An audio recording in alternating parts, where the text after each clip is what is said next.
I used to believe something was deeply wrong with me. I wasn't always like that. As a child, I was curious, creative, and wildly intelligent. At least that's what my second-grade teacher wrote in my school report. Lana is gifted, unusually perceptive, and too emotionally intelligent for her age. But by the time I turned 14, I no longer recognized myself. I cried often. I felt foggy. I doubted everything I said.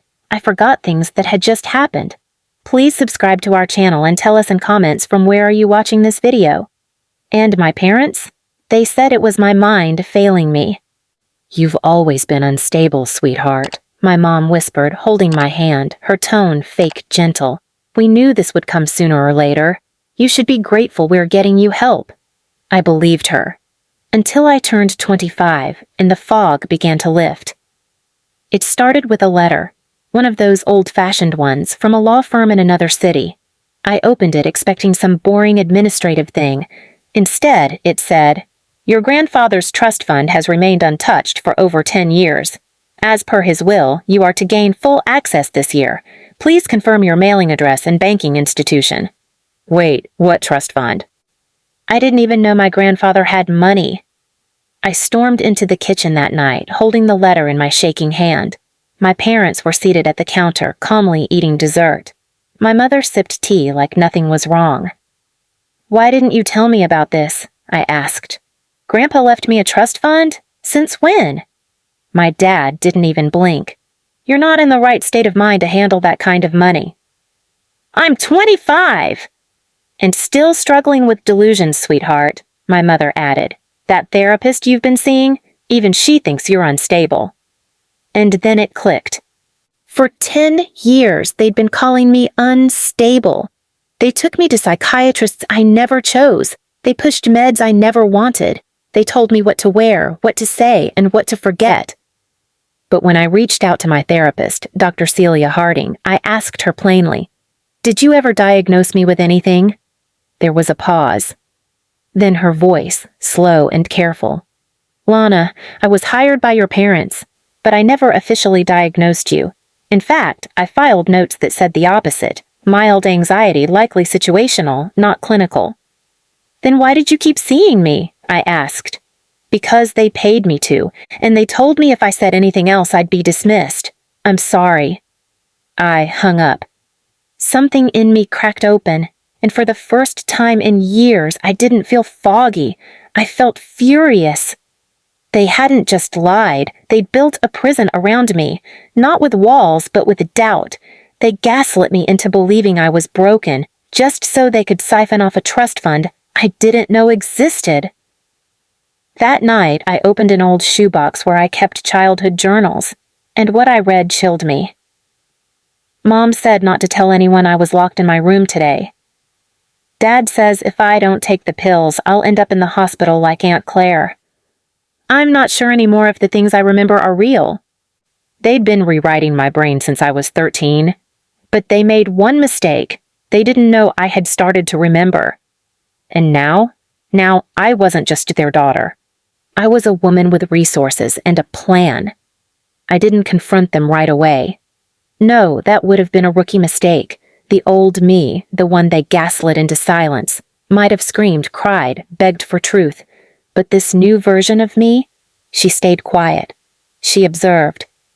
And she planned. The first thing I did was contact the bank named in the trust letter. The woman on the line, a kind-sounding branch manager named Irene, confirmed everything. My grandfather had created a sizable trust fund for me before his death. It had been locked until my 25th birthday, unless I met an emergency hardship clause. That clause had already been triggered 10 years ago. "Emergency hardship?" I asked. "Yes," she said. "It was signed by your legal guardians. They filed a psychological incompetency claim. And the funds? Already reallocated over a decade ago to medical oversight and care. My care. They'd stolen from a fund meant to give me a life, and used it to keep me sedated and isolated in the one they built. That money had paid for the pills I didn't need, the private retreats that were just secluded facilities, the therapists that echoed my parents' lies. Only Celia had ever pushed back, and they'd buried her voice. I visited Celia in person the next day. "I want to hire you," I said, sliding a retainer across the table. "Not as my therapist, as a consultant. I want you to help me document everything, ethically, legally, quietly." She blinked, and then nodded. The next few months were methodical. I requested copies of every document ever filed under my name. I hired a forensic accountant under a pseudonym to trace fund withdrawals. He found nearly $220,000 gone, used to pay for my mental health expenses. But there was more. My parents had taken loans against the trust. Yes, loans, and used my name as the silent cosigner. They had registered a business under my Social Security number, Clarity Wellness, Inc., an LLC that billed for fake wellness retreats. It was a shell company, and I was its fake CEO. I'd been a patient, a diagnosis, a victim. But now I was a witness. And I had power. I launched a quiet investigation with a lawyer, someone who'd been burned by his own family, someone who didn't ask too many questions. Together, we began building a case, not for court, but for leverage. I wasn't interested in a long public lawsuit. I wanted something colder. And Celia? She delivered the final blow. She told me that 3 years ago she had submitted a report to a medical board stating that she believed I was being misdiagnosed intentionally for financial gain. She was ignored, but she still had the file. It included voice memos from her phone. One of them was my mother. "Just write the notes, Dr. Harding. If she thinks she's fine, she'll stop taking the meds. You know how hard that makes our life." Another was my father. "It's our money. My father was out of his mind, leaving it to her. We're just doing what's fair." Celia stared at me across the table. "I can release these to you, but once you act, there's no going back." I smiled. For the first time in years, the smile reached my eyes. There was no going back the moment they made me think I was insane. A week later, I invited them over to my place for dinner, just like old times. I smiled, set out their favorite wine, even made the dessert my mom used to bake when I was sick. They arrived laughing, chatty. "Sweetheart," my mom cooed, brushing my hair behind my ear. "You look good. You must be back on the meds." I laughed with them, poured them drinks. Then I passed them an envelope. Inside was a one-page printout, a transcript of their voices, admitting what they did. They paled. "What is this?" my dad muttered, voice suddenly hoarse. "It's not legal," Mom said. "It's a bluff. You're bluffing." "Am I?" I tilted my head. I also attached it to a scheduled email. Along with the full audio, it goes out to the Trust's legal board and the IRS in 48 hours. They froze. "I don't want money," I said, staring right at them. "I want truth, and I want my name off everything. The loans, the shell company, the diagnosis." Dad reached for the wine. "No more games," I added. "Fix it. You have 48 hours. Mom leaned forward. "Lana, please, you don't understand. You were difficult from the beginning, always emotional, always questioning us." "Funny," I said, standing. "I think that just makes me sane." They left shaken, and I didn't stop there. The next morning, the phone rang at 7:42 a.m. It was Dad. We fixed everything," he said, his voice thinner than I'd ever heard it. "The business is closed, the loans are paid off, your name's clean." I didn't say anything. "Lana," he added, "please, don't send that email." I let the silence stretch.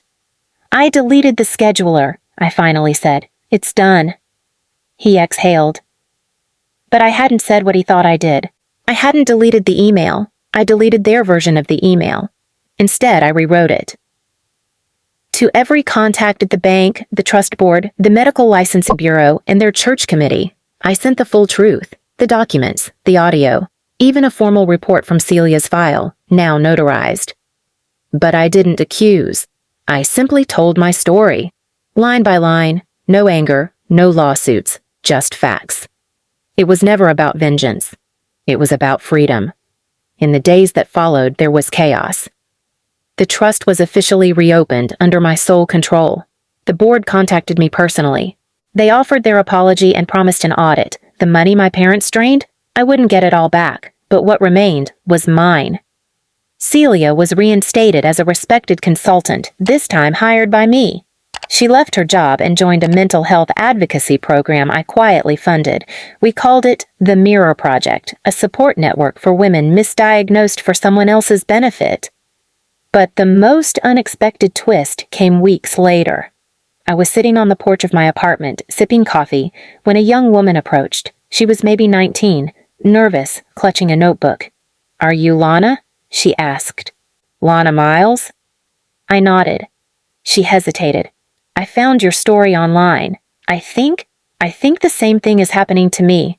My mom keeps saying I'm unstable, but only after my grandfather left me something. I don't even know how to prove it." I stood up, invited her in, and I realized the final act of justice wasn't exposing them. It was becoming someone I never had. A witness, a shield, a voice. As for my parents, they faded into their own shadows. My father quietly stepped down from his board position at Clarity Wellness, blaming family stress. My mother posted cryptic Bible quotes about forgiveness for weeks, pretending nothing had happened. They never apologized. And I never asked them to. Sometimes justice doesn't need an apology, it just needs to be seen. Today, I sign my own documents. I write my own checks.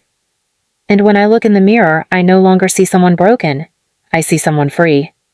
And the therapist they hired to control me? She works for me now. But more than that, she believes me now.